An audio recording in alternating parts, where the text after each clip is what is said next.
Why your love life keeps failing and it's not what you think. Good evening. I want to start tonight by asking you a question that might make you uncomfortable, that might make you shift in your seat, that might make you want to look away, but I need you to stay with me. When was the last time you chose someone based on who they could become instead of who they actually were? When was the last time you stayed too long, gave too much, or convinced yourself that love meant enduring confusion, inconsistency, and emotional chaos? When was the last time you poured everything you had into someone else and woke up one day realizing you had nothing left for yourself? I'm asking you this because I recently had the privilege of sitting down with someone whose story is going to shake you. Her name is Jesika Nicolce, and she is a woman who has spent her entire life building other people up. She is a giver, she is a nurturer, she is a service provider in the truest sense of the word. She has poured into communities, into relationships, into people who needed her strength when they had none of their own. And in doing so, she has changed lives. She has been a light in dark places. She has been the kind of woman who shows up, who stays, who believes in people even when they do not believe in themselves. But here's what Jessica had to face. Here is the truth that nearly broke her. Being a giver does not automatically make you healthy. Being loving does not mean you're whole. And sometimes um, the very thing we call love is actually self abandonment dressed up in devotion. Let me say that again because I need you to hear this. Sometimes what we call love is actually self abandonment dressed up in devotion. This is the truth Jessica had to face. And this is the truth that so many high achieving Black women, entrepreneurs, professionals, and leaders are facing right now. You have been taught to give. You have been taught to nurture. You have been taught to hold it all together. You have been told that your strength is your superpower. But no one taught you how to stop choosing people and patterns that drain you, confuse you, and diminish you. Jessica shared something with me that I cannot stop thinking about. She said her childhood shaped her into someone who wanted to see people grow. She wanted to build them up. She wanted to love them into their potential. But in the process of building others up, she was being torn down. She was losing herself. She was entertaining people who were not ideal. She was trauma bonding. She was caught up in the idea of love, the fantasy of it, the promise of a partner who would pour into her the way she poured into them. She wanted someone who could add to her life, someone she could be weak with while they were strong, someone who would help her achieve her goals while she helped them achieve theirs. But instead, she kept choosing potential. And potential, she learned the hard way, does not translate into safety, growth, or stability. Potential got her hurt. Potential got her confused. Potential got her old. And potential, as she so powerfully put it, got her nothing but babies. Now, I want to pause here because this is where the story gets interesting. Jessica is not alone. There are countless women, particularly Black women in leadership, entrepreneurship, and professional spaces, who are living this exact reality right now. They are brilliant, they are capable, they are mission driven. They are the ones holding entire organizations together. They are the ones their families call when things fall apart. They are the ones their friends lean on when life gets hard. But they are also exhausted. They are operating from unhealed attachment patterns. They are confusing overfunctioning with strength. They are staying in relationships, professional and personal, that require them to shrink, to stay confused, to keep giving without receiving.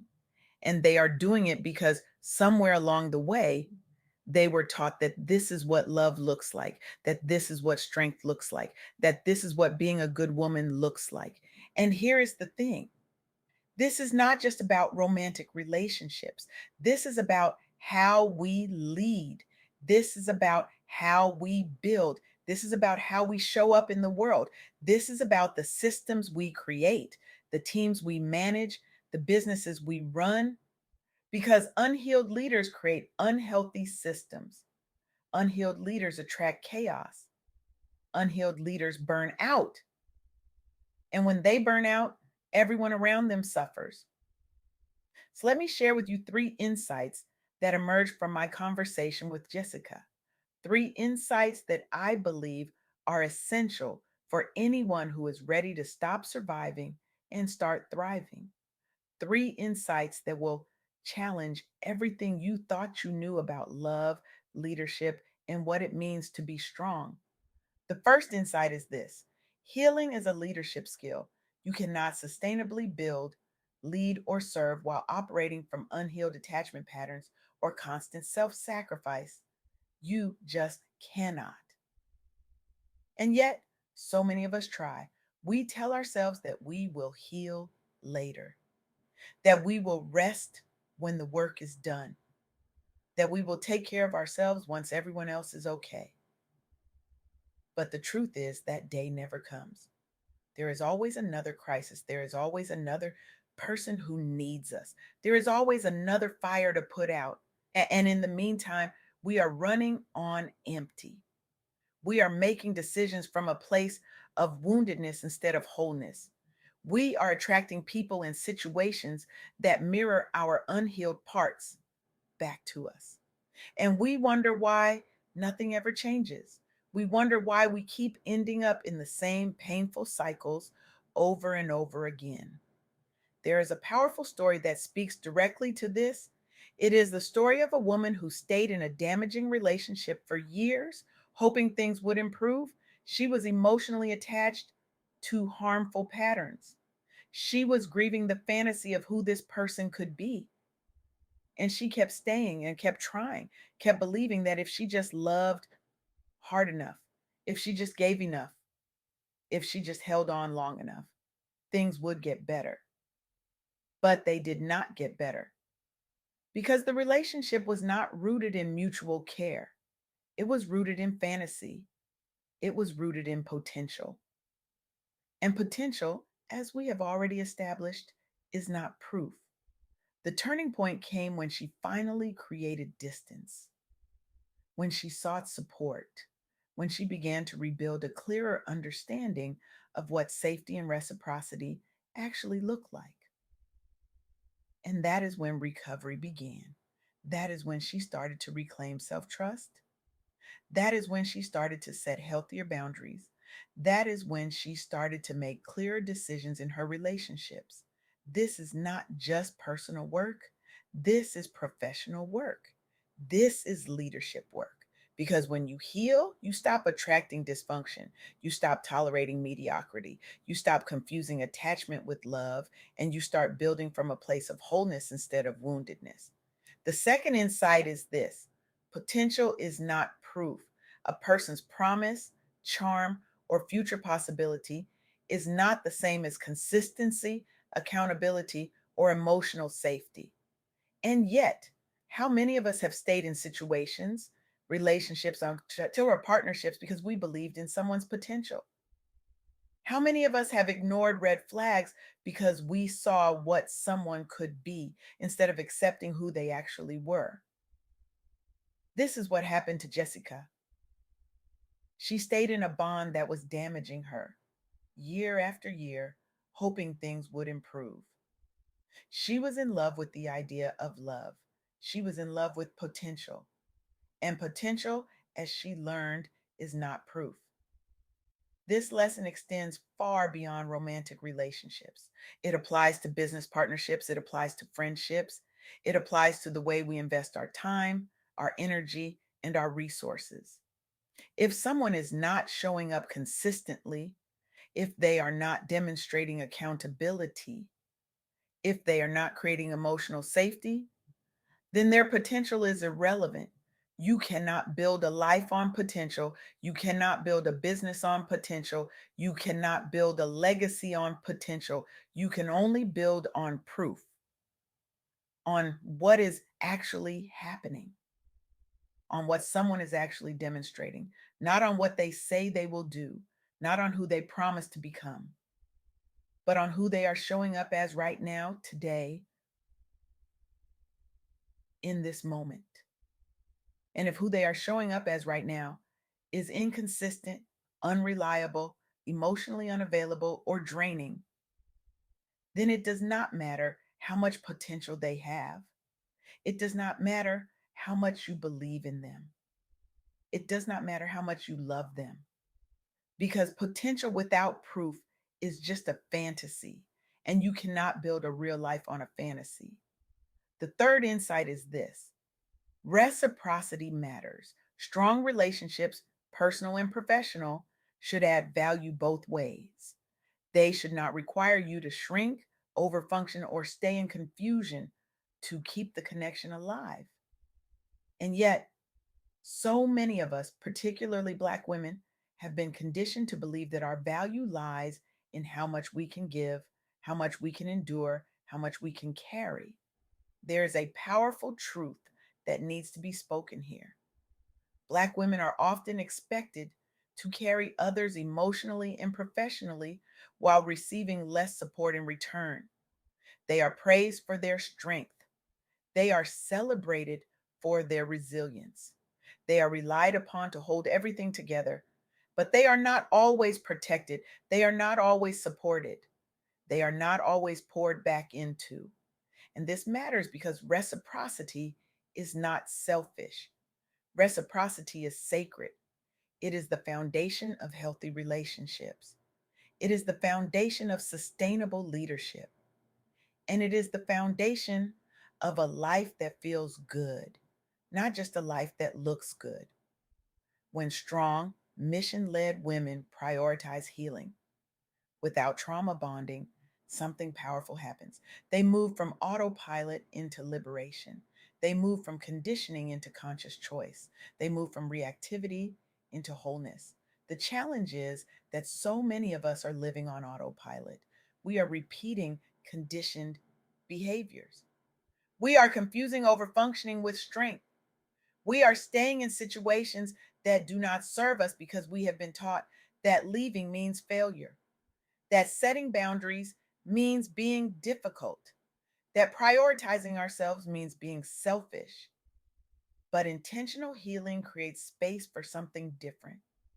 It creates space for clearer trust, for safer choices, for greater freedom.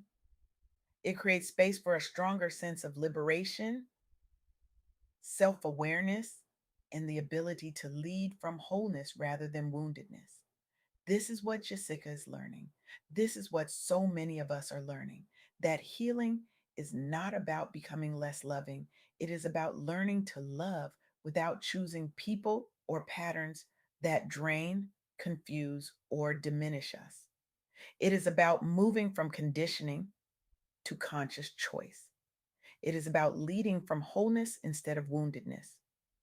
So here's my question for you: what if the next chapter of your life required you to stop choosing potential and start choosing peace, consistency, and reciprocity? What would you need to release today to make that possible? Would you need to release the belief that your value lies in how much you can give? Would you need to release the fantasy of who someone could become? Would you need to release the idea that love means enduring confusion and chaos? Would you need to release the cape, the mask, the role you have been playing for so long that you forgot it was not really you? Because here's the truth: you deserve relationships that feel safe, you deserve partnerships that are reciprocal, you deserve a life where your healing is prioritized, where your boundaries are respected, where your softness is protected, and that life is possible. But it requires you to stop normalizing dysfunction. It requires you to stop confusing attachment with love. It requires you to stop choosing potential over proof. It requires you to stop waiting for permission to rest, to heal, to choose yourself. Jesika is on that journey right now. She is learning, she is praying, she is seeking, and she is discovering that healing is not a destination. It is a practice, it is a daily choice to honor herself, to protect her peace, and to choose relationships that add to her life instead of draining it. And you can make that choice too. You can choose to heal. You can choose to lead from wholeness. You can choose to love without losing yourself. But here's what I need you to understand: this is not going to happen by accident. This is not going to happen because you hope for it. This is not going to happen because you deserve it. This is going to happen because you decide, because you draw a line in the sand and say, no more. No more choosing potential over proof. No more staying in confusion. No more abandoning myself in the name of love. So I am going to leave you with this. Go home tonight and ask yourself one question, just one. What am I tolerating right now that I know in my soul is not serving me? And then I want you to do something radical. I want you to stop tolerating it. Not tomorrow, not next week, not when the timing is better. Today, right now, because the world does not need another version of you that is drained, depleted, and running on empty. The world needs you whole. The world needs you healed. The world needs you soft, not because you are weak, but because you are finally free. Thank you